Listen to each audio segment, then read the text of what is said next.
走走，一同去郊游。小蜜，什么事情这么欢喜呀？彤彤姐姐，你一定是在问我为什么这么高兴，对不对？没错没错，小蜜好棒哦！欢喜就是高兴的意思。那小蜜，你为什么这么欢喜呀？彤彤姐姐，小蜜她一定是因为学校要去郊游，所以很高兴啊。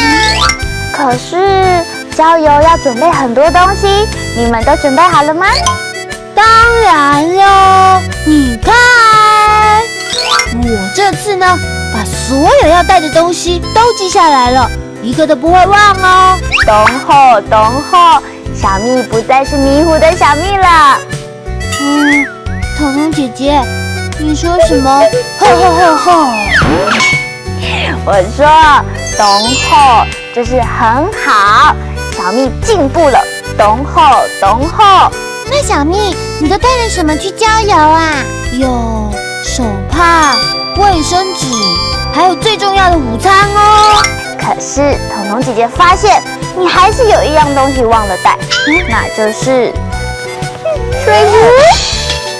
哇，对耶，那我要赶快去准备了，不然明天就没水喝了。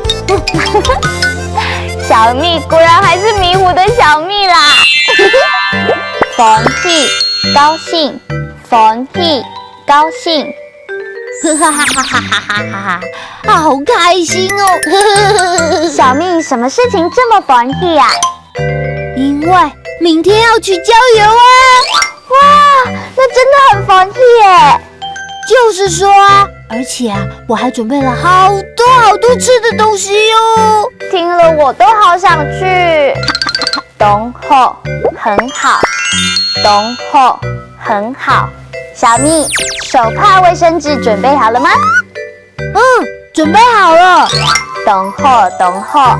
那水壶准备好了吗？准备好了。懂后。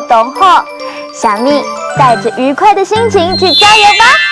欢喜懂后，2句客家话，小朋友学起来了吗？哈克乌拉拉，我们下次见。张来了。